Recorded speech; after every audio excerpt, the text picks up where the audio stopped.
नाज़रीन अस्सलाम वालेकुम। नाज़रीन, जैसा कि आपको एहसास होगा कि ऑपोजिशन और टेलीविज़न चैनल्स की बहस से ऐसा लगता था कि हुकूमत सप्लीमेंट्री फाइनेंस बिल जो है 2021-22, जिसको उर्फ आम में मिनी बजट कहा जा रहा है, जिसके ज़रिए हुकूमत IMF की इंस्ट्रक्शंस को भी पास करवाना चाहती है, IMF की जो ख्वाहिशात हैं उसको भी हुकूमत ने लेकर चलना था, और जिसके ज़रिए अपने एक्सटेंडेड फ़ंड फैसिलिटी के $1 बिलियन हासिल करने थे और 350 बिलियन रुपए के मज़ीद टैक्सेस लगाने थे। लगता है ऐसा था कि हुकूमत का ये मिनी बजट जो है वो शायद फंस जाएगा, शायद हुकूमत की कोई इत्तेहादी या हुकूमत के अपने अंदर कोई रखना अंदाज़ी हो जाए। और इस बात को अब से चंद घंटे पहले बड़ी तक़वियत मिली जब डिफेंस मिनिस्टर परवेज़ खटक साहब ने पाकिस्तान तहरीक इंसाफ की जो पार्लिमानी कमेटी की मीटिंग बुलाई गई थी 2 बजे के बाद, जहाँ प्राइम मिनिस्टर इमरान खान खुद मौजूद थे। वहाँ परवेज़ खटक साहब ने सख्त सवालात उठाए, उन्होंने हमाद असर के साथ सवालात उठाए और उन्होंने ये कहा कि वज़ीर आज़म जो बताया जाता है कि उन्होंने कहा कि हमने आपको वज़ीर आज़म इलेक्ट किया था, लेकिन आज सूबा सरहद को, खैबर पख्तूनख्वा को गैस नहीं मिल पा रही है। गैस का क्या बैकग्राउंड है, सूबों के दरमियान उसकी क्या डिस्ट्रीब्यूशन है 18th अमेंडमेंट के बाद, जहाँ सूबा जो पैदा करता है गैस उसका पहला राइट होता है, उस हवाले से हम थोड़ी सी बात करेंगे। लेकिन उसके बाद बहुत एक स्पेकुलेशन और बहुत एक चहमगोइयाँ शुरू हो गई कि शायद हुक्मरान जमात के अंदर दरारें पड़ गई और कम से कम 2-2.5 घंटे तक बड़ी फियर्स, फिरोशस, एक बड़ी ज़ोरदार डिबेट होती रही और ऐसा लगता था कि हुकूमत का बिस्तर ही गोल हो जाएगा। लेकिन 2 घंटे के बाद, तकरीबन 1.5-2 घंटे के बाद परवेज़ खटक साहब ने एक और प्रेस टॉक की जिसमें उन्होंने इन तासुरात को गलत साबित कर दिया। उन्होंने कहा, मैंने तो टीवी देखा तो मैं हैरान रह गया कि मीडिया ने किस किस्म का तूफ़ान खड़ा कर दिया। मैं तो मीटिंग से सिगरेट पीने के लिए बाहर चला गया था। वज़ीर आज़म इमरान खान हमारे लीडर हैं, मेरे लीडर हैं, उनके खिलाफ जाने का सोच भी नहीं सकता। मैंने तो सिर्फ अपने लोगों के लिए एक सवाल उठाया था, आवाज़ उठाई थी। कहा क्या उस मौके पे परवेज़ खटक साहब ने, वो सुन लेते हैं। मैं तो टीवी देखकर हैरान हो गया हूँ। टिकट चल रहे हैं जैसे मैंने पता नहीं क्या तूफान खड़ा किया। घूम फिर के सर हमने सिर्फ अपने जो गैस की प्रॉब्लम थी उस पर डिस्कशन हुई, हमाद अजहर को क्वेश्चन किया। हमारा जो गैस की स्कीमें जो चल रही हैं या अप्रूव्ड है वो चलनी चाहिए क्योंकि हमारा फर्स्ट राइट बनता है गैस का। आपने ये कहा कि मैं वोट नहीं दूंगा, मैंने ऐसी कोई बात नहीं की। दिलेरी से आपने वहाँ पे बात की और आप यहाँ पे आप कह रहे हैं कि पार्टी की अंदरूनी बात है। इतने 140 लोगों के दरमियान में बात की आपने सर। तो अंदरूनी बात है यहाँ, और मैंने कोई सख्ती नहीं की। मैं प्राइम मिनिस्टर के खिलाफ नहीं हूँ, ना हो सकता हूँ। मैं ना प्राइम मिनिस्टर के खिलाफ हूँ, ना हो सकता हूँ, लेकिन टेलीविज़न चैनल्स ने ये स्पेकुलेशन भी की। उन्होंने कहा, अफवाहें ये भी हैं कि परवेज़ खटक साहब को एक रिप्लेसमेंट प्राइम मिनिस्टर की हैसियत से देखा जा रहा है, जो पाकिस्तान पीपल्स पार्टी PMLN और एक फॉरवर्ड ब्लॉक की मदद से वज़ीर आज़म बन सकते हैं। ताहम ये अफवाहें दम तोड़ गई। अब से चंद तक जो इस वक्त जो सिचुएशन है, चंद मिनट पहले तक की, वो यही है कि हुकूमत अपने सप्लीमेंट्री फाइनेंस बिल को तकरीबन मंजूर करा ही चुकी है।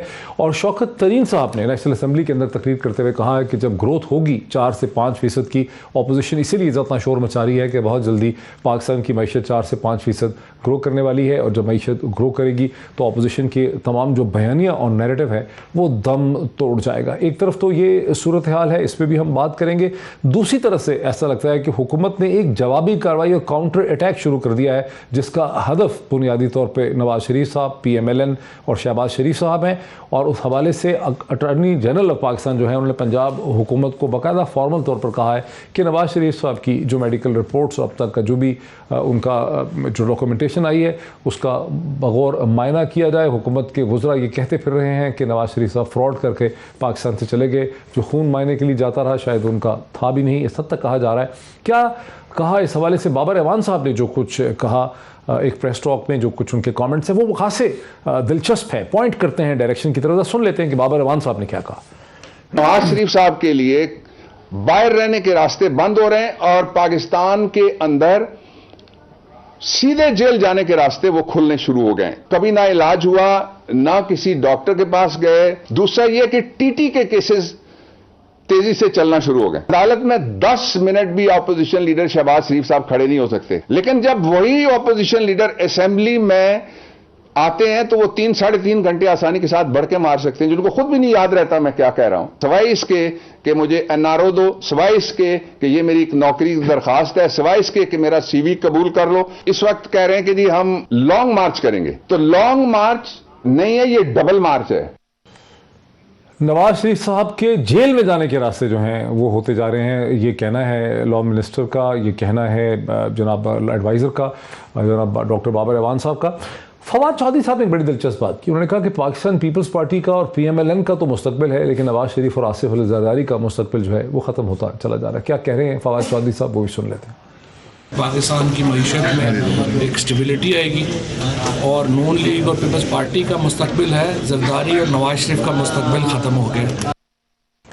आज वज़ीर-ए-आज़म जैसा कि आप जानते हैं कि तकरीबन सारा दिन ही मसरूफ़ रहे इस फाइनेंस सप्लीमेंट्री बिल को मंजूर करवाने के लिए। पार्लिमानी कमेटी में भी थे, नेशनल असम्बली में भी मौजूद थे, और अब फिर एक बार फिर नेशनल असम्बली में हमें पाकिस्तान तहरीक इंसाफ की तरफ से ज्वाइन करना था मोहतरमा अंदलीब अब्बास साहिबा ने, लेकिन जो इस वक्त नेशनल असम्बली में फंसी हैं, हम देख रहे हैं कि शायद वो हमें ज्वाइन कर सकें। स्टूडियो में मेरे साथ PMLN के रहनुमा जनाब डॉक्टर अफनान मेरे साथ स्टूडियो में तशरीफ़ रखते हैं। Very warm welcome to him. और मुझे पाकिस्तान के प्रोमिनेंट कॉलमनिस्ट और पॉलिटिकल एनालिस्ट जनाब सईद काजी साहब भी इस मौके पर ज्वाइन कर रहे हैं। डिस्कशन का हम आगाज़ करते हैं। जैसे जैसे गेस्ट ज्वाइन करेंगे मैं आपसे उनका तारुफ भी करवाता चला जाऊँगा। डॉक्टर साहब, क्या हुआ? ऐसा लगता था कि आप लोग जो हैं एक रोक सकेंगे रास्ता मिनी बजट का, कम से कम आपकी बातों से ये ज़रूर लग रहा था कि कुछ ना कुछ कर पाएंगे, कुछ नहीं कर सके। जी बिस्मिल्लाहिर्रहमानिर्रहीम। देखें, अपोजिशन की जो वोट, जो नंबर ऑफ सीट्स हैं वो तकरीबन 160 के लगभग। लेकिन 150 तरमीमी बिल जो हैं दोनों जगहों पे आपको 150 ही वोट पड़ा है। जो तरमीमी बिल थे शायद खाकान अब्बासी साहब जी का, ऐसी है। इसकी क्या वजह है? मेरा ख्याल है कुछ लोग ज़्यादा जब उन्होंने वोट नहीं डाला। ये साजिश है आपके खिलाफ? नहीं, साजिश नहीं। गवर्नमेंट को भी आप 168 वोट पड़े, उनको सिंपल मेजॉरिटी तो नहीं मिली। उनको 172 नहीं मिले, 173 168 मिले, ठीक, विच मीन्स कि they don't command the confidence of the house. लेकिन आप लोग कैसे एक्सप्लेन करेंगे इस चीज़ को कि इतना जोर था, इत्तेहादी जमातों के साथ बात हो रही थी, मीडिया में लोग बहुत सपोर्ट कर रहे थे, लेकिन फिर क्यों नहीं कुछ हो कुछ सका? लोगों को, ये मैं आपको कंफर्म करता हूँ, कुछ लोगों को कोविड हुआ है, हमारे भी, ठीक है, जो कि नहीं आ पाए। ठीक है ना। अब मुझे एग्जैक्ट नंबर तो मैं आपको अभी, जब इजलास ख़त्म होगा तो तब मैं आपको बता सकता हूँ कि एग्जैक्टली हुआ क्या है, लेकिन ये मुझे मालूम था गोइंग इन के हमारे नंबर पूरे नहीं होंगे क्योंकि कोविड की वजह से बहुत एक्सपेक्ट ही नहीं कर रहे थे। ये एक्सपेक्ट करते थे या नाकामी होगी? मेरा ये ख्याल था कि हम लोग जो है 160 के अराउंड होंगे, मेरा ये अपना एस्टिमेट था। लेकिन ज़ाहिर है वो कुछ लोगों की बीमारी और भी कुछ वजूहत हो सकती हैं, लेकिन गवर्नमेंट के जो है 168 का मतलब ये है कि इनको कोई एक आध इत्तेहादी तो निकल गया, ठीक, वरना इनके 174 वो भी कहेंगे हमारा कोविड है, हो सकता है उनका भी वो कह सकते हैं। अच्छा, इसकी अब इम्प्लीकेशन क्या है? मतलब आपने रास्ता रोकने की कोशिश की, आपने कहा आवाम के खिलाफ है, मुल्क की हकमियत के, सॉवरेनिटी के खिलाफ है, स्टेट बैंक के, लेकिन उन्होंने पास करवा लिया। अब इसके इम्प्लीकेशंस क्या हैं? इसकी इम्प्लीकेशंस ये हैं कि आपके अंदर, मुल्क के अंदर मज़ीद महंगाई की एक लहर आएगी, जिसके अंदर बहुत सारी ऐसी चीज़ें जो कि आम आवाम यूज़ करती हैं वो महंगी हो जाएंगी। इन्होंने ऐसे टैक्सेस लगा दिए ऐसी चीज़ों के ऊपर, खाने पीने की चीज़ों के ऊपर भी लगा दिए, एग्रीकल्चर की चीज़ों के ऊपर लगा दिए, दूध के ऊपर लगा दिए। अब ज़ाहिर है वो टैक्स का उनको टारगेट दिया है IMF ने, वो इन्होंने पूरा करना है। 350 अरब रुपये, 350 अरब रुपए इजाफी जो है इनको मज़ीद एडिशनल टैक्सेस आवाम को देने पड़ेंगे। एक तो ये आएगा। दूसरा इसका इम्प्लीकेशन ये भी है, देखें कि अब लुकिंग एट द नंबर्स, हम ये कह सकते हैं कि अगर हम नो कॉन्फिडेंस मोशन मूव करें तो 172 वोट शायद गवर्नमेंट ना ले पाए। आप सोच रहे हैं? हाँ, हम उधर of course that is under serious consideration. तो जो मीटिंग होनी है जिसकी तरफ इशारा कर रहे हैं जनाब फजलुर रहमान साहब भी, शहबाज शरीफ साहब, 25 तारीख को PDM की जो मीटिंग है उसमें क्या फैसले की तवक्को है? उसमें यही वाली बात भी होगी, इसके अंदर ये इस पे डिस्कशन होगी। इस पर किसी हद तक क्या कहते हैं शायद कॉन्सेंसस इवॉल्व हो भी गया है, लेकिन कुछ चीज़ें हैं ज़ाहिर है। कुछ लोग ये समझते हैं कि जो है वो हमें तभी करना चाहिए जब हम जीत सकें, वरना it will be a vote of confidence for the government as well. ज़रा अगर हम हारेंगे तो वो जीतेंगे तो that will be good for. तो ये जो एक अफवाह है कि परवेज़ खटक साहब के साथ रबते हैं PMLN PPP के, इसमें कोई हकीकत, कोई सदा? देखिए, मैं ये ज़रूर कहूँगा, मैं नाम किसी का नहीं ले सकता, लेकिन ये है कि उनके लोग हमारे से कॉन्टैक्ट में हैं, MNAs भी हैं और उनके कुछ लीडर भी हैं। तो वो आज फिर क्यों नहीं वो खुल के सामने आए? देखिए, वो तो जब हम उनको बोलेंगे तभी मामला होगा ना। आज हमने तो अपने एंड के ऊपर जो है वो जितना हम लोग उनको कर सकते थे किया है। कुछ जो है लोगों ने वोट नहीं भी डाला, जैसा मैंने आपको बताया। और ये जो है इसका वोट ऑफ कॉन्फिडेंस वाला मामला थोड़ा सा डिफरेंट भी होगा मेरा ख्याल है।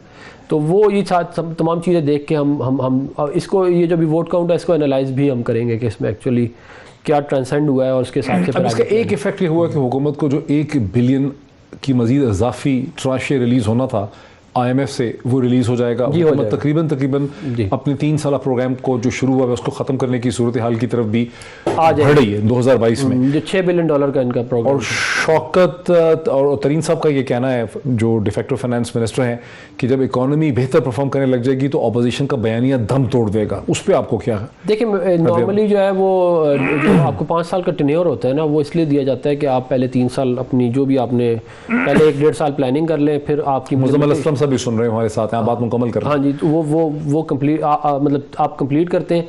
शुरू में शायद थोड़ी हार्डशिप भी होती है, लेकिन फिर देन यू डिलीवर। लेकिन अब आप 3.5 साल से ज़्यादा हो गए, अभी तक डिलीवरी नज़र नहीं आ रही। अगर अभी भी ये कह रहे हैं कि मजीद आगे अच्छा वक्त आएगा, हालांकि हमें आपको भी मालूम, मुझे भी मालूम है कि ये 350 अरब रुपये के टैक्सेस का मतलब ये है कि आवाम की चीखें और निकलेंगी। तो ये बात, अब अगला जो बजट है वो तो आपका वो वाला बजट होगा जो कि आपने इलेक्शन। अच्छा, ज़रा हुकूमत का भी मौक़िफ़ ले लें। मुज़म्मिल असलम साहब, आप स्पोक्स पर्सन हैं मिनिस्ट्री फाइनेंस के। फाइनेंस मिनिस्टर ने ये भी कहा नेशनल असम्बली के फ्लोर में कि ये नए टैक्सेस नहीं हैं बल्कि ये डॉक्यूमेंटेशन है। हालांकि क्लियरली 350 अरब रुपये के इजाफी टैक्सेस जो हैं वो लेवी किए जा रहे हैं और भी बहुत सी चीज़ें हैं। तो किस बुनियाद पे फाइनेंस मिनिस्टर के कह रहे हैं कि ये महज डॉक्यूमेंटेशन है, नए टैक्सेस नहीं? अभी आप सुन रहे हैं डॉक्टर अफनान कह रहे हैं अवाम की और चीखें निकलेंगी।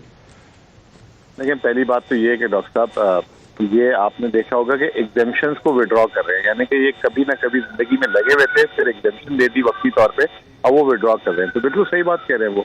और उसके साथ दूसरी बात ये कि ये एडजस्टेबल और रिफंडेबल है, यानी कि या तो आपने अगर कोई और टैक्स देना उसे एडजस्ट करा लें या रिफंड करा लें।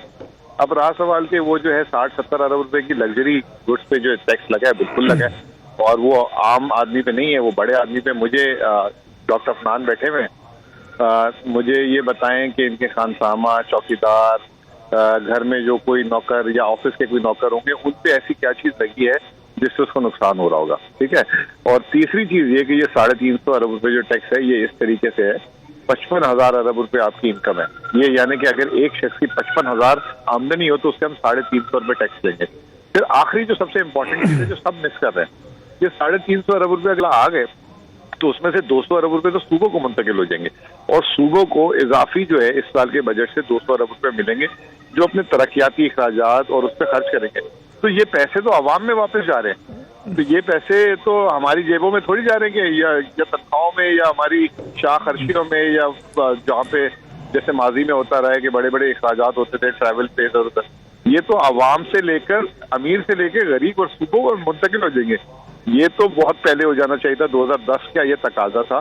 पीपल्स पार्टी ने इस पे एग्री करके, अगर आपकी तशरीह को हम माने तो आवाम के हालात बेहतर होने वाले हैं 350 अरब रुपए के नए टैक्सेस के बाद। देखिए, मैं आपको एक बात बताऊं डॉक्टर साहब, आवाम के हालात बेहतर इंशाल्लाह, ये महंगाई का एक बयानिया है।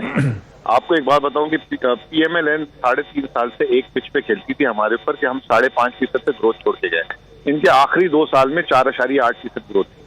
आपको मैं बता दूं, अभी इंशाल्लाह ताला अगले हफ्ते हमारे जो है कुछ रिवाइज नंबर आ जाएंगे पिछले साल के, और इस साल हम 5% प्लस ग्रोथ में इन 2 सालों में।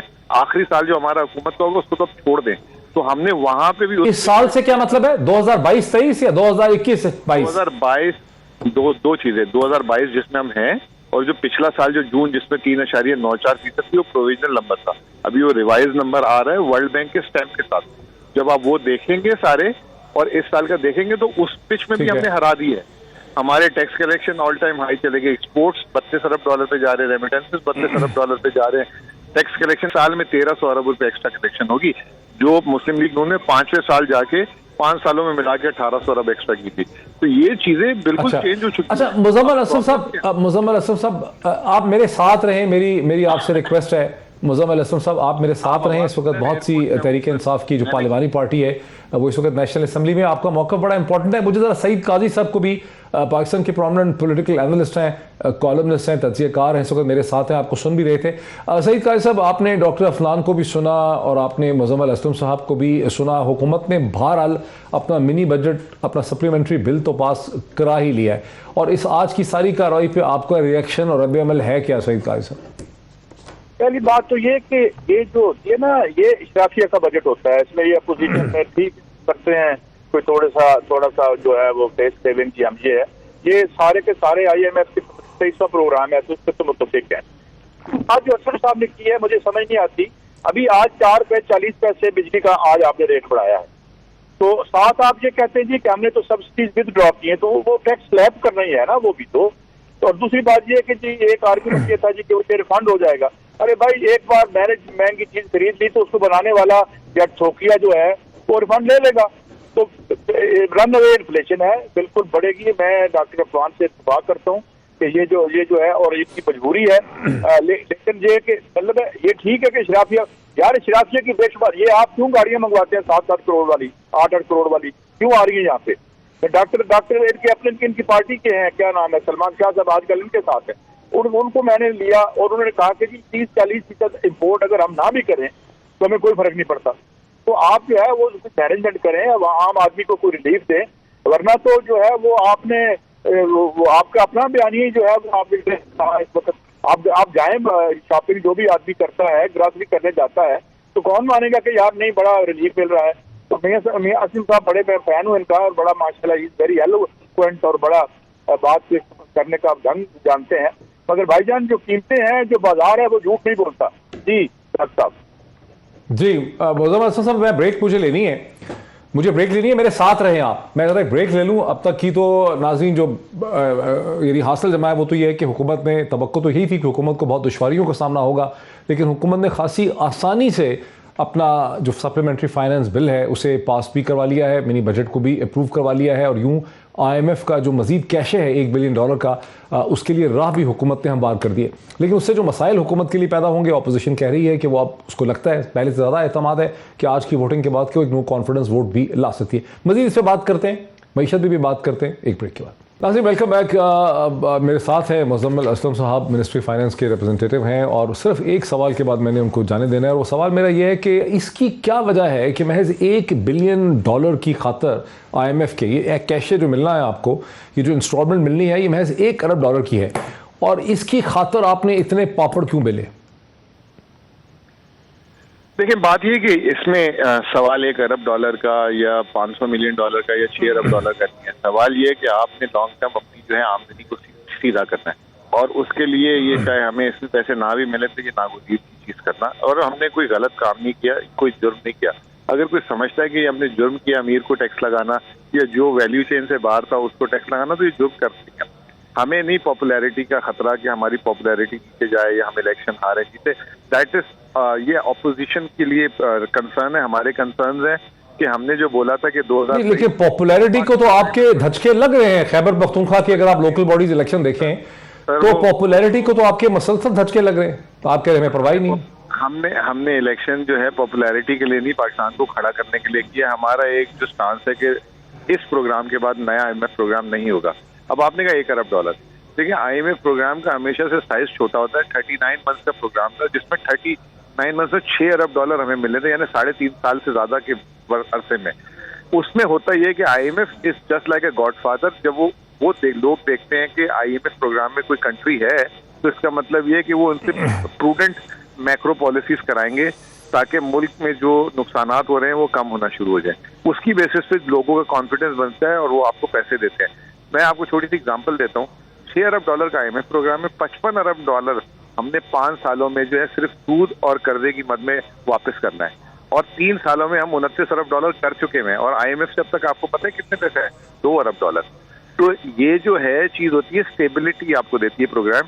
और अगर हम माजी में 22 प्रोग्राम में से 19 प्रोग्राम रद्द ना करते तो शायद पाकिस्तान जो है सन 2000 या 1994-95 के बाद IMF प्रोग्राम में नहीं होता। जिस तरह इंडिया ने 1993 में आखिरी प्रोग्राम लिया तो उसके बाद कभी नहीं गई।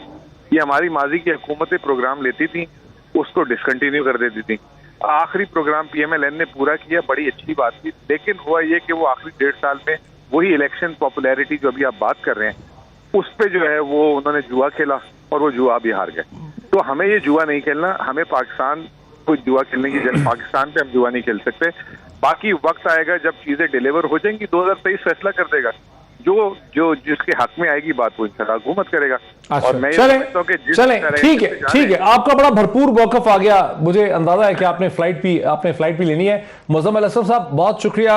मुज़म्मिल असलम साहब की बात को अगर आप सुने डॉक्टर अफनान, तो वो ये कह रहे हैं कि $2 बिलियन हमें टोटल मिले हैं पिछले 3.5 साल में, $1 बिलियन भी हमें और मिलेगा। मसला सिर्फ पैसों का नहीं है, मसला है कि हमें इंटरनेशनल मालियाती निज़ाम के सामने क्रेडिबिलिटी चाहिए, एहतमाद चाहिए, ट्रस्ट चाहिए कि हम मुश्किल रिफॉर्म्स इंप्लीमेंट कर सकते हैं और हम इलेक्शन की खातर नहीं बल्कि पाकिस्तान के बेहतर मुस्तकबिल की खातर ये चीज़ हम कर रहे हैं। यानी वो ये कह रहे हैं कि आप लोगों ने उस जिम्मेदारी का मुजाहरा नहीं किया जिसकी वजह से हमें ये करना पड़ रहा है सब कुछ। देखिए बात ये है कि हमने IMF का प्रोग्राम सक्सेसफुली कंप्लीट किया।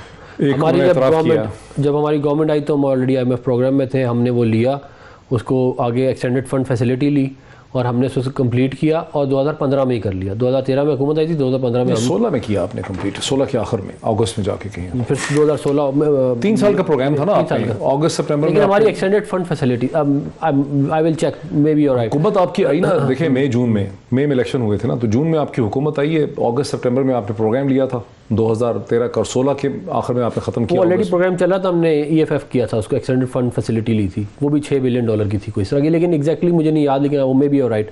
लेकिन मैं इसमें ये कहना चाहता हूँ, देखिए बात ये है कि जैसे ही आपकी हुकूमत गई, जब इंटरिम गवर्नमेंट आई तो सब यही कह रहे थे कि फिर जाना पड़ेगा। नहीं, वो इसलिए जाना पड़ा क्योंकि देखिए मैंने ये बात पहले भी बहुत दफ़ा की है कि do not rock the boat. आप when you rock the boat उसके इम्प्लीकेशंस हैं, आप अपने पॉलिटिकल सिस्टम को ना हिलाया करें। जब वो हिलता है तो उसी के ऊपर इकॉनमी खड़ी हुई है, तो वो भी फिर धर्म से नीचे आगे गिरती है। ये आप तो अभी आप लोग भी हिलाना चाह रहे हैं इनकी पॉलिटिकल, मैं ये कह रहा हूँ नहीं, जो पॉलिटिकल पार्टीज है अपना करता रहे। मैं डॉन लीग की बात कर रहा हूँ या मैं दूसरे पानामा की बात कर रहा हूँ। आप अपने मुल्क की इकॉनमी, अपने पॉलिटिकल सिस्टम को हिलाते हैं कि जी हमें ये पसंद नहीं, हमें वो पसंद नहीं, उसके फिर इम्प्लीकेशन है। वो फिर ये उनमें से एक इम्प्लीकेशन उसका ये भी था। नहीं, उसकी एक इम्प्लीकेशन ये है कि अब आप कह रहे हैं कि आपका जो पॉलिटिकल ढांचा और निज़ाम था उसको आर्टिफिशियली तौर पे हिलाया गया, काम नहीं करने दिया मुकम्मल। जी बिल्कुल। अब आप लोग भी इनको मुकम्मल नहीं कर रहे हैं। हम आर्टिफिशियली नहीं कर रहे ना, हम तो यही कह रहे हैं, हमने देखा उसमें नेशनल असेंबली में जाके करते हैं ना जो भी करते हैं, हमने कोई जाके किसी को मतलब क्या और काम नहीं किए जो कि और भी बहुत सारे काम हो सकते थे। मैं ये कहना चाहता हूँ, देखें बात ये है कि हमने 2010 में मियां मोहम्मद नवाज साहब ने ये बात की थी कि मिसाक पाकिस्तान करना चाहिए, जिसके तहत हम अपनी इकोनॉमिक एजेंडा बना लें जिसमें तमाम पॉलिटिकल पावर्स और पावर ब्रोकर्स एग्री कर जाएं, और उसके बाद हम उस इकोनॉमिक एजेंडा को ना छेड़ें, चाहे हुकूमतें आएँ जाएँ, जो मर्जी हो। ये बड़ी इंपॉर्टेंट बात है। हम ये समझते हैं कि अगर इकोनॉमिक पॉलिसीज़ का तसलसल होगा तो मुल्क सीधा ट्रैक पे चढ़ेगा, वरना आप IMF प्रोग्राम के बाद वापस जाएंगे। शौकत तरीन साहब ने नेशनल असेंबली में अब से चंद घंटे 2 घंटे पहले ये कहा है कि मईशत जो है वो 4 से 5% पे जब ग्रो करेगी तो अपोजिशन का जो सारा बयानिया है ये दम तोड़ के। देखिए मेरा ख्याल है कि टू लिटिल टू लेट। देखें डिलीवरी का टाइम गुजर चुका है। They should have delivered a year ago, they should have started delivering a year ago. मैं ये कह रहा हूँ। बात ये है कि आखिरी 2 साल तो आपने लोगों को दिखाना होता है कि देखें ये किया, ये किया, ये किया, ये किया। आप टैक्सेस लगाने के लिए जा रहे हैं 350 अरब रुपए के, उसके पॉलिटिकल इम्प्लीकेशंस आपको फेस करने पड़ेंगे। और जो इन्होंने कहा मुजम्मिल ने कि जी ये गरीब पे टैक्स नहीं लगेगा, बेकरी आइटम कौन लेता है, रेस्टोरेंट्स कौन जाता है, मैच बॉक्स या माचिस ये कौन लेता है, दूध की प्रोडक्ट्स, परचून की दुकान, मेडिकल गुड्स, पोल्ट्री, अंडे, कॉटन सीड, वेजिटेबल ऑयल, ये मैं चंद चीज़ें आपको बता रहा हूँ जिनके ऊपर टैक्सेस बढ़ने के लिए जा रहे हैं। और ये कोई 17% पे, कोई 10% पे, तो 17 पे चला जाएगा, कोई 7 पे, चले सियासत की तरफ आते। सईद खान साहब, आपने देखा कि अटॉर्नी जनरल पाकिस्तान ने पंजाब हुकूमत को कहा कि नवाज शरीफ साहब का जो मेडिकल रिकॉर्ड है उसको स्क्रूटनाइज किया जाए। अब वहाँ देखा जाए हुकूमत के बुजुर्ग ये भी कहते फिर रहे हैं कि नवाज शरीफ साहब जो हैं वो फ्रॉड करके पाकिस्तान से बाहर गए, पूरा जाली केस था उनको, मतलब। और बाबर इमाम साहब कह रहे हैं कि अब तो रास्ता हमवार हो रहा है कि वो सीधा जेल में जाएंगे। आपको लगता है कि ये काउंटर अटैक था तहरीक इंसाफ की हुकूमत का मिनी बजट के आगे पीछे, या अब हुकूमत इस पे कारबंद रहेगी इस कॉन्फ्रंटेशन पे PMLN के साथ? मैं नहीं समझता कि इस कार्ड में इतनी जान है। एक तो आपने जाने दिया, उसके बाद आपने जो शराइत रखी थी कि जी वो जब ठीक हो जाएंगे तो आ जाएंगे डॉक्टर्स, उनको इजाजत दे देंगे। आप इसको अब तो लकीर पीटने वाली बात है, तो मर्जी से आएंगे। तो फिर ये कर क्यों रहे हैं? ये पिछले पूरे हफ्ते से तो शोर मचाया हुआ इन्होंने। देखिए फिर ये और क्या करें। देखिए ना, अभी आप ये 600-650 अरब रुपए का ये टैक्स लग रहा है, जिसमें कुछ 200-250 की सब्सिडी गालमिन विड्रॉ कर रहे हैं, 350 अरब के टैक्सेस जो है स्लैब कर रहे हैं। एक मैं बात और करना चाहता हूँ। देखिए यहाँ बिल्कुल बड़े अनफॉर्चुनेट डिसकंटिन्यू किए जाता रहा है जुल्फ़िकार अली भुट्टो से लेके अब तक, ये जो जमहूरी हमारे दौर थे, मगर एक चीज कभी डिसकंटिन्यू नहीं हुई जुल्फ़िकार अली भुट्टो के बाद, और वो थी इशराफिया के मफाद में उस्तवार मैशत। वो कंटिन्यू करती रही है। जितनी भी जुल्फ़िकार अली भुट्टो ने थोड़ी बहुत की थी, इस्लाहात की थी, वो, और एक बात और भी है, इस गवर्नमेंट में बार बार इस पर सवाल किया जाता है जी, बड़ा भुट्टो के बाद खराब कर दिया सारा तो रियासत ने बनाए थे, ये डैम किसने बनाए थे? मैं अयूब खान को सपोर्ट नहीं कर रहा, लेकिन आपका रियासती ढांचा जो बना, ये तो मुर्गी खाने ही लगाए हैं बाद में आपके प्राइवेट सेक्टर ने। तो आपका जो बुनियादी इंफ्रास्ट्रक्चर था तो वो तो रियासत ने बनाया, नंबर 1। नंबर 2 ये कि जब हम मुइन कुरैशी के बाद हमने पहली रिजीम की रिफॉर्म्स की, IMF रिफॉर्म्स की, सेकंड रिजीम की शौकत अजीज ने की, उसके बाद हमें बाकायदा एक माशी गुलामी में धकेला गया। और अनफॉर्चुनेटली सक्सेसिव गवर्नमेंट जो है, अब तो लॉबिंग वहां जाके करते हैं, अब तो हुकूमतों में लॉबिंग IMF और वर्ल्ड बैंक में जाके की जाती है, जनाब हम आए बेहतर खिदमत सुधार आपकी। तो इसलिए ये गुलामी, और मैं अकेला बात ही करने वाला, आप चले जरा अपने कहें इसको, आपके जो रिसर्चर हैं डॉक्टर कैसर बंगाली या डॉक्टर अकबर जैदी, तमाम लोगों ने कहा कि हमें बाकायदा एक माशी गुलामी में झोंका गया, एंड अनफॉर्चुनेटली उसमें PTI की गवर्नमेंट ने भी उसी को कंटिन्यू किया। और तीसरी बात यह है कि तमाम जो लोग, डॉक्टर इशफाक हसन खान जैसे लोग कह चुके हैं कितना लीथल है इस दफा IMF और वर्ल्ड बैंक, कि वो ऐसी कंडीशनलिटीज लेके आ रहा है, और वो हमारी पॉलिसी पे, फॉरेन पॉलिसी पे, आज दुनिया को पता है कि अगर हम बच सकते हैं तो चाइनीज इन्वेस्टमेंट से बच सकते हैं, मगर यहाँ जो है इशराफिया जो है वो अपने मफादात की वजह से, और ये जो हमने उनको आर्म ट्विस्टिंग का एक है उनके पास, IMF के पास, हम हिल नहीं सकते, अपने इस विश्व सर्कल से नहीं निकल सकते। तो इसके लिए एक बड़ा तब्दीली और बड़ी सियासी तब्दीली चाहिए। तो ये कोई मार्शल लॉ के जरिए या जो एक इशराफिया दोस्त हमारा पॉलिटिकल स्ट्रक्चर है, और ये ये नहीं कर सकते, और खास तौर पर जिनके असासे और माल और बच्चे जो हैं सारे बाहर उधर बैठे हुए हैं। तो ये एक सॉरी सिचुएशन है। I don't think we can glorify और अनफिनिश्ड और फिनिश्ड प्रोग्राम। मेरे साथ रहे, बुनियादी तौर पे देखें, सही काजी साहब का थोड़ा सा लेफ्ट लीनिंग पॉलिटिकल पर्सपेक्टिव है। वो ये कह रहे हैं कि हुकूमत किसी की भी हो, PTI की हो या आपकी हो या PPP की हो, जो अशराफिया का इंटरेस्ट है वो उसमें बरकरार रहता है। फॉर इंस्टेंस अभी आप देख लें कि जो सबसे ज़्यादा बड़ी बड़ी गाड़ियाँ हैं वो पॉलिटिकल क्लास के पास है। 5-5, 6-6, 7-7 करोड़ की जो गाड़ियाँ बुलेट प्रूफ सारी पॉलिटिकल क्लास के पास। जो प्रोफेशनल क्लासेस हैं, जो डॉक्टर्स हैं, जो इंजीनियर्स हैं, जो बैंक के लोग हैं, वो तो नॉर्मल कारों में फिरते हैं, उनके पास गाड़ियाँ वाड़ियाँ हैं नॉर्मल किस्म की, करोड़ के नीचे की होती है। तो ये जो 5 करोड़ प्लस की गाड़ी, ये सारी पॉलिटिकल क्लास की है या फिर इंडस्ट्रियल क्लास की, ये वो कह रहे हैं। ये बात देखें, ये बात तो मैं नहीं डिनाई करूँगा कि एक एलीट कैप्चर हुआ है हमारे मुल्क में। उसके अंदर ये कहना है कि there is a class that exist on top of over rather the political class जो है वो, मैं उनका नाम नहीं लूँगा लेकिन पता है पाकिस्तान को, उनके पास पॉलिटिशियन से भी ज़्यादा बड़ी बड़ी गाड़ी है।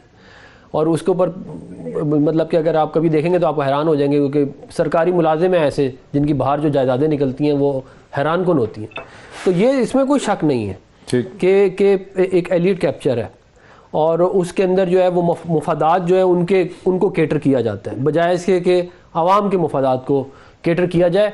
ये इस बात से मैं ज़रूर इत्तेफाक नहीं करूँगा कि देखें भुट्टो साहब की हो सकता है बहुत सारी अच्छी पॉलिसीज़ हो, लेकिन नेशनलाइजेशन तो फॉर श्योर फेलियर था इसमें। तो मैंने एक बिजनेसमैन से, काजी साहब ने एक और भी बड़ी बात की कल, आरिफ हमीद भट्टी साहब ने भी कहा कि अब तो PPP PMLN भी वाशिंगटन जाके लॉबी कर रहे हैं कि जनाब इनको हटाएं, हमें मौका दें, हम बेहतर टर्म्स एंड कंडीशंस आपको ऑफर करेंगे। देखिए हमारी डील जो है वो पाकिस्तान के 22 करोड़ लोगों से है हमारी, और किसी से हम इलेक्शन जब इस मुल्क में फ्री एंड फेयर होंगे हम जीत जाएंगे, हमें मसला ही कोई नहीं है, हमें कहीं पे लॉबी भी करने की ज़रूरत नहीं। लेकिन आपके कनेक्शंस होने में कोई बुराई नहीं है, इसमें क्या कहते हैं कि आपका अपना और आपकी इकोनॉमिक टीम होने में भी कोई बुराई नहीं है। बात यह है कि आप इस मुल्क की पॉलिटिकल पार्टीज़ को और पॉलिटिशियंस को आप दीवार से ना लगाएं, आप उनको देखें ना। आप मुझे एक बात बताएं, अगर आपने पॉलिटिशियंस को और पॉलिटिकल पार्टीज़ को दुश्मन बना लिया तो फिर मुल्क के मसाइल का हल क्या होगा? We have to come up with a solution. देखिए ना, जिसके अंदर तमाम पावर ब्रोकर जो हैं वो डिफाइन करें या कहते हैं कि रूल्स ऑफ द गेम, और they obey the rules of the game, तभी मामला आगे चलेंगे।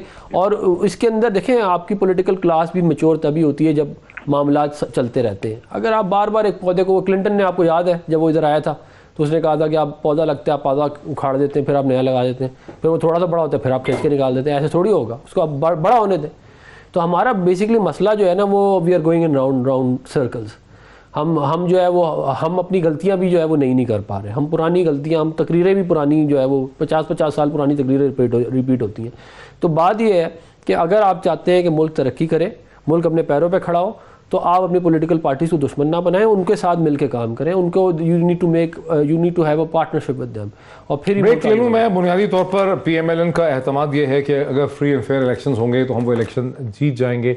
सवाल तो ये है कि वो इलेक्शन अब होंगे कब, क्या वो 2023 में ही होंगे या उससे पहले हो सकते हैं? इसमें मजीद बात करते हैं एक ब्रेक के बाद। नाज़रीन welcome back. Doctor Irfan Saeed Qazi साहब ने कहा कि वे फॉरवर्ड हमारे लिए ये हो सकती है वेस्टर्न कैपिटल के बजाय कि हमें चीनी इन्वेस्टमेंट होनी चाहिए, लेकिन दूसरी तरफ जो अल्टरनेट उसमें पॉइंट ऑफ व्यू है वो ये है कि इस पूरे क्राइसिस में गुज़िश्ता 3-3.5 साल का जो क्राइसिस है इसमें चीन ने को ख़ास पाकिस्तान को बेल आउट करने की कोशिश नहीं की, और आपकी हुकूमत ने जो CPEC में कर्जे लिए थे उस पर रेट ऑफ इंटरेस्ट उनका IMF के मुकाबले में बहुत ज़्यादा है। तो एक ऐसा भी सेक्शन है पाकिस्तानी ओपिनियन का जो समझता है कि हमें अमेरिका और चीन में बैलेंस चाहिए और चीन अच्छा यानी हमारा सपोर्टर नहीं निकला। लेकिन मैं इस बात में तो कोई शक नहीं है कि it's not a zero sum game between the West and China. Pakistan ये नहीं कर सकता कि हम वेस्ट को बिल्कुल मतलब उनको शट डाउन कर दें और हम फोकस आ रहा, लेकिन इसमें कोई शक नहीं है कि चाइना हमारा एक बहुत अच्छा दोस्त है। चाइना हमारा इंटरेस्ट फिर भी सेफ गार्ड करता है। मैं मिसाल आपको ये देता हूँ, देखें $55 बिलियन की इन्वेस्टमेंट पाकिस्तान की पूरी तारीख में नहीं हुई, जो एक उन्होंने हमें CPEC प्रोग्राम में दे दी, एक बात। दूसरी बात ये है कि हमें लोन एक्चुअली उन्होंने ठीक किया, हमें लोन देने भी नहीं चाहिए। उन्होंने कहा आप बताएं रोड बनानी, हम रोड बना देते हैं। लोन्स भी हैं उसमें ग्रांट्स भी हैं, ग्रांट्स और लोन्स वो भी होंगे, लेकिन मतलब कि जो मेजर चंक है वो तो पावर प्लांट्स हैं, मोटरवेज हैं, आपके बाकी डैम्स हैं, आपके जो और फर्दर एक्सटेंशन थी पावर सेक्टर की वो हैं। बाद में ये कह रहा हूँ, देखें हमें अपना केस सही तरह प्रेजेंट नहीं करना होता। हम एक CPEC हमारा हो गया था, उसका CPEC का फेज़ नंबर 2 था जिसके अंदर हमने चाइनीज़ इन्वेस्टर्स को वो करना था पाकिस्तान में इंडस्ट्रियल जोन्स के अंदर। वो आके अपनी इंडस्ट्री, बहुत सारी ऐसी इंडस्ट्री है जो चाइना के अंदर से मूव करना चाहती है। वो मूव इसलिए करना है मतलब cost of doing business is too high for them. For instance textile है, टेक्सटाइल बहुत सारी भी है, हाँ जी, और भी बहुत सारी है। देखिए हम गरीब मुल्क हैं, हम नखरे नहीं कर सकते ज़्यादा। बात ये है कि आप चाइना को शामी साहब ने भी शायद मुझे ज्वाइन किया, बात मुकम्मल कर लें। जी मैं ये कह रहा हूँ कि आप जो है वो अपना केस सही तरह चाइना को प्लीड करें। देखें हम उनके एक एलाए हैं पूरी दुनिया में, जो एक्चुअल एलाए हैं, जो उनके साथ मुश्किल और अच्छे और बुरे वक्त में खड़े हैं। नॉर्थ कोरिया और एक हम है। अच्छा ज़रा शामी साहब को इसमें, शामी साहब खासी तवक्को थी मीडिया में, टेलीविज़न चैनल्स को और अपोजिशन के हलकों को शायद हुकूमत अपने मिनी बजट में फंस जाएगी, शायद इत्तेहादियों में दरारें पड़ जाएं, शायद हुकूमत के अंदर से कुछ लोग सामने ना आए, लेकिन हुआ बड़ी आसानी से हुकूमत ने अपना जो सप्लीमेंट्री बिल है उसे पास करवा लिया है और यूँ IMF से मज़ीद $1 बिलियन का जो प्रोग्राम है उसको भी हुकूमत लेकर आगे चल पड़ी है। आपका क्या रद्द-ए-अमल और रिएक्शन है सारी सूरत हाल पे? देखें डॉक्टर साहब, बहुत शुक्रिया आपका। ये जो मीडिया में एक हंगामा बरपा था और हमारे जो दोस्त हैं अपोजिशन पार्टीज में वो जो बातें कर रहे थे, तो सब हुकूमत पर एक दबाव बढ़ाया जा रहा था और हुकूमत को डराया जा रहा था। लेकिन हकीकी तौर पर जो लोग हालात को देख रहे थे वो जानते थे कि बड़ी आसानी के साथ ये ज़िमनी बजट मंजूर हो जाएगा। अपोजिशन ना तो हुकूमत की सफ़ों में अभी कोई दरार डाल सकी है और ना हुकूमत के किसी इत्तेहादी को रास्ता बदलने पर आमादा कर सकी है। इस वक्त मैं नहीं समझता कि वजह इसकी क्या है? तो ऐसी सूरत पैदा हो सकती है कि हुकूमत का खात्मा हो जाए या उसके इत्तेहादी उसको छोड़कर भाग जाए। अभी तो इलेक्शन जो है वो अब आने वाला है, अभी तो तरक्याती काम होने हैं मुख्तलिफ हलकों में और इत्तेहादियों में भी अपना अपना हिस्सा जो है वसूल करना है। तो ये बहुत सा काम जो है अभी होगा जो इलेक्शन के करीब आके होता है। तो अपोजिशन ठीक है, अपना दबाव बढ़ाएगी, अपनी ताकत में इजाफा करने की कोशिश करेगी, लेकिन मेरा नहीं ख्याल है कि हुकूमत को इतनी आसानी से कराया जा सकता है। साहब आपके हमें इस बहस में ज्वाइन करने से पहले डॉक्टर अफनान खान साहब जो मेरे साथ हैं उनका ये कहना था कि चूंकि हुकूमत 172 वोट नहीं ले सकी है मुख्तलिफ बिल्स के ऊपर, आज तो उन्हें उम्मीद है कि 25 तारीख को जो मीटिंग होनी है PDM की, शहबाज शरीफ साहब और जरदारी साहब और बिलावल भुट्टो के दरमियान में वो जो और मीटिंग है उसके नतीजे में एक नो कॉन्फिडेंस वोट के इम्कान पहले से ज़्यादा रोशन हो गए। देखिए ये आज जो रायशुमारी होनी थी वो तो प्रेजेंट एंड वोटिंग की है। कुछ आज अपोजिशन के वोट भी पूरे नहीं थे, हुकूमत के वोट भी पूरे नहीं थे। जो लोग हाजिर थे उनकी अक्सरियत ने बिल मंजूर करना था। तो आज तो मेरा ख्याल हुकूमत को अपने सारे लोगों को इकट्ठा करने की जरूरत नहीं थी। ये मतलब बहरहाल अफनान साहब जो कुछ कह रहे हैं उसकी अपनी लज्जत है, उनको यही कहना चाहिए। तो इसी तरह से तो वो हुकूमत जो है उसको हिलाते जुलाते रहेंगे। अगर वो ये कहें कि हुकूमत के वोट पूरे हैं और आने वाले वक्त में भी पूरे रहेंगे तो फिर उनकी सियासत तो बेमजा हो जाएगी ना। अच्छा सईद काजी साहब, आपको लगता है कि 25 तारीख के बाद एक नो कॉन्फिडेंस वोट की तरफ भी जा सकती है ऑपोजिशन? मेरा भी ख्याल, और मुझे ये भी लगता है कि वो इतनी जल्दी में भी नहीं है। प्रॉब्लम इस वक्त ये है कि जो इकोनॉमिक एनवायरनमेंट बनी है कोविड के बाद और 2020 के रिसेशन के बाद, इसमें तो बड़ी बड़ी इकॉनमीज वेंटिलेटर पे पड़ी हुई हैं। $10 ट्रिलियन के नोट अमेरिका छाप के बांट चुका है, तो ये हालत है।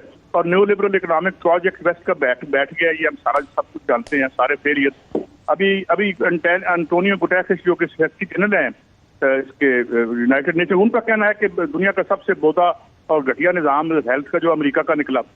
आप देखें वहाँ क्या हो रहा है, 25,000 बंदा उनका मरा, मतलब सारा फेलियर इस निज़ाम का हमारे सामने। एक बात मैं रिकॉर्ड की पुष्टि के लिए कह लूँ, ज्यादा बातों से मैं डॉक्टर साहब के साथ इत्तेफाक करता हूँ।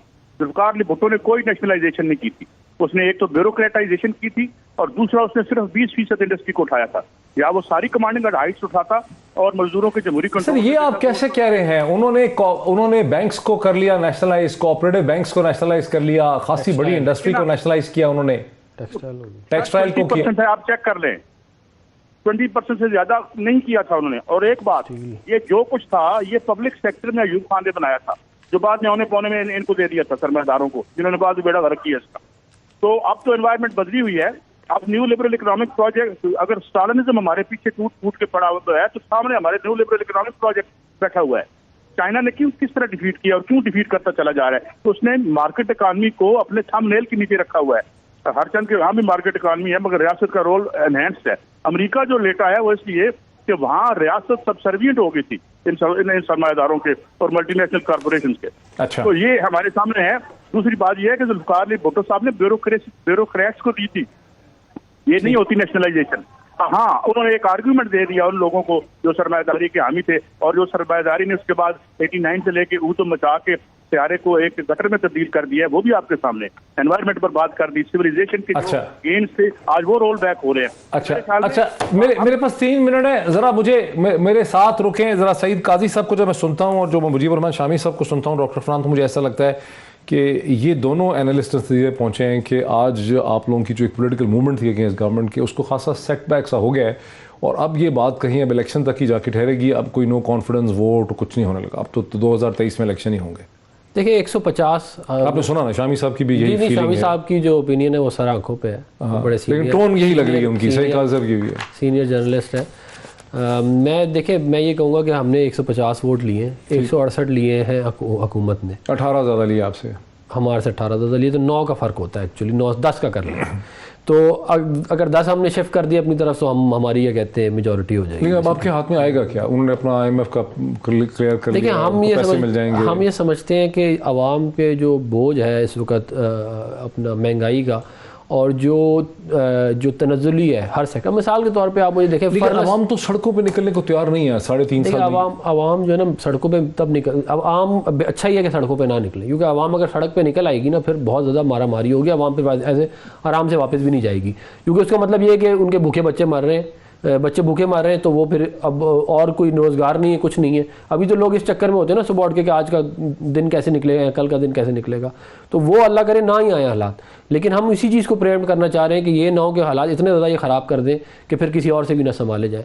तो शायद अगर हमारी अब ये सोच, एक मूव और है ज़रूर, हाँ इंशाल्लाह देखते हैं। शामी साहब, आपको लग रहा है कि अब इलेक्शन 2023 से पहले ऑपोजिशन कोई एक कंसर्टेड कॉम्प्रिहेंसिव जामे किस्म की मूव कर पाएगी? जल्दी नहीं है, ये चाहेंगे कि 2023 के बाद ये इलेक्शन हो, पहले ना हो। अच्छा, क्योंकि कुछ ऐसी तब्दीलियां जो हैं वो शायद इनके हक में हो अपोजिशन के, अगर हो तो। अच्छा, शामी साहब का भी व्यू ले लेते हैं, शामी साहब का भी व्यू ले लेते। जी शामी साहब। देखिए अपोजिशन, ये जो डॉक्टर साहब कह रहे हैं बात इनकी सार आंखों पर है। बात यह है कि हुकूमत के पास 2/3 अक्सरियत तो कभी भी नहीं, चंद वोटों की अक्सरियत है और वो अभी तक तू की तू है। अभी ये किसी उसके इत्तेहादी से डील नहीं कर सके, उसके किसी ग्रुप से डील नहीं कर सके PTI के, तो फिर इस पर्चे पर वो लोग बगावत कर देंगे और अपोजिशन को वायबल गवर्नमेंट बना सकेगी ये भी तो बताना पड़ेगा ना।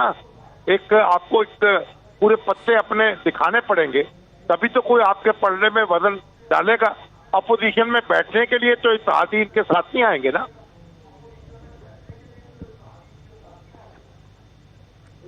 Very interesting comment. वक्त हमारा तकरीबन खत्म हो गया, मैं इसको सम अप कर दूं। मुजीबुर रहमान शामी साहब का भी, सईद काल साहब का भी, डॉक्टर अफनान का भी बहुत शुक्रिया। इसी तरह मुजम्मल असलम साहब भी इस बहस में शामिल हुए।